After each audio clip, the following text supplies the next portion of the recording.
और अब बात करते हैं एक बड़ी खबर की। यूपी की सियासत से जुड़ी इस वक्त की बहुत बड़ी खबर है कि यूपी में मंत्रिमंडल विस्तार की चर्चा अब तेज हो गई है।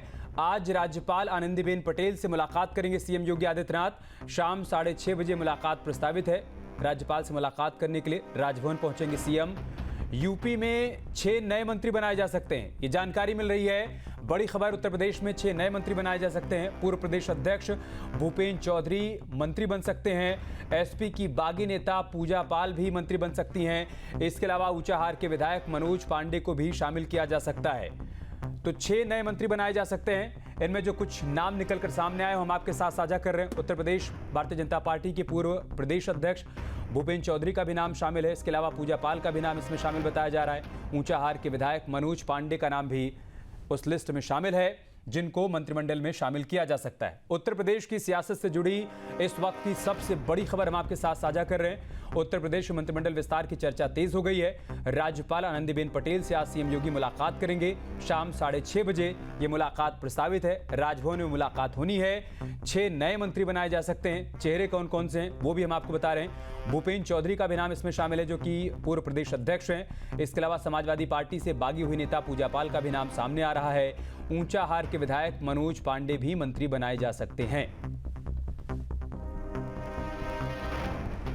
तो उत्तर प्रदेश में मंत्रियों के 6 पद खाली हैं। ऐसे में 6 नए मंत्री बनाए जा सकते हैं। मंत्रिमंडल का विस्तार होने वाला है और इसी क्रम में ये उम्मीद जताई जा रही है कि आज जब राज्यपाल से मुलाकात करेंगे सीएम योगी आदित्यनाथ तो उस दौरान ये बात रखी जाएगी। बहुत जल्द वो तस्वीर सामने आएगी जब ये साफ हो जाएगा कि उत्तर प्रदेश के मंत्रिमंडल में किन किन मंत्रियों को शामिल किया जा सकता है। हमारे सहयोगी आलोक पांडे इस वक्त हमारे साथ जुड़ चुके हैं। आलोक, क्या जानकारी इस बड़ी खबर से जुड़ी हुई है आपके पास? जिस तरीके से बात चल रही है कि मुख्यमंत्री योगी आदित्यनाथ राज्यपाल से मिलेंगे, एक बार फिर कयास यही तेज हो रहा है कि मंत्रिमंडल का विस्तार हो सकता है। संभावनाएं जताई जा रही हैं। और इससे पहले अगर हम कुछ रोज पहले की बात करें तो जिस तरह के संगठन की बैठकें हुई या फिर प्रदेश अध्यक्ष और इस बीच अमित शाह, गृह मंत्री और दिल्ली की जो टीम थी उन सब की बैठकों के बाद ये अंदाजा लगाया जा रहा है कि नाम तय रखे हुए हैं। बस मंत्रिमंडल कभी भी हो सकता है। लेकिन एक बात को बिल्कुल ध्यान में रखना होगा कि ये मंत्रिमंडल के विस्तार को लेकर के एक लंबा समय से यही चल रहा है कि होगा, लेकिन कब होगा इस बात को कह पाना मुश्किल है। एक बार जब फिर सीएम योगी राजभवन जा रहे हैं शाम को मिलने के लिए तो एक बार कयास का दौर और तेज चल पड़ा है। लेकिन अभी देखना पड़ेगा क्योंकि ये पहली बार नहीं हो रहा है। ऐसे कई बार हो चुका है जब लगा कि बस 24 घंटे 72 घंटे में मंत्रिमंडल का विस्तार हो जाएगा। कभी हुआ कि खरमास खत्म होते ही हो जाएंगे। इस तरह के कयासों से उत्तर प्रदेश पिछले कई महीनों से गुजर रहा है। उम्मीद बस यही की जा रही है शायद आने वाले में इस वजह से और ज्यादा बल मिल रहा है क्योंकि अब चुनाव में ज्यादा समय बचा नहीं है। ऐसे मंत्रिमंडल का विस्तार संभवतः करना ही होगा। लेकिन जो संभावित नाम सामने आ रहे हैं उन नामों की भी चर्चा कर लेते हैं। भूपेन्द्र चौधरी का नाम सामने आ रहा है। पूर्व प्रदेश अध्यक्ष भारतीय जनता पार्टी के तय था कि जब उनको प्रदेश अध्यक्ष के पद से हटाया गया है तो जाहिर सी बात है कि मंत्रिमंडल में उनको शामिल किया जाएगा। लेकिन 2 और नाम सामने आए हैं। एक पूजा पाल का नाम भी सामने आया और मनोज पांडे का भी। बिल्कुल, देखिए भूपेन्द्र चौधरी का जब प्रदेश अध्यक्ष के पद से हटे हैं इसके बाद उनका तो इस तरह से भी नाम चल रहा है कि पीडब्ल्यूडी विभाग के लिए भी उन्होंने काफी प्रयास कर रखा है कि न सिर्फ मंत्रिमंडल में उनको जगह मिले बल्कि पीडब्ल्यूडी विभाग भी मिले।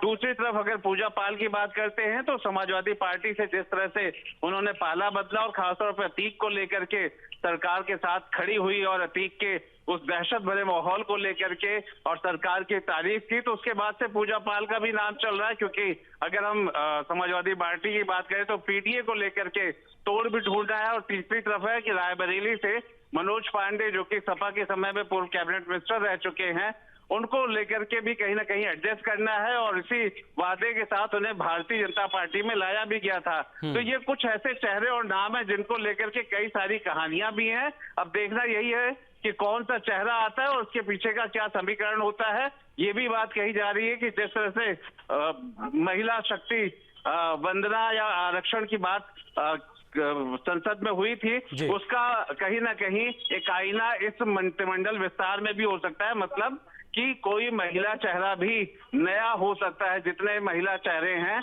उनके अलावा भी किसी को लिया जा सकता है। आप ये कह रहे हैं कि पूजा पाल के अलावा भी कोई एक महिला नाम सामने आ सकता है?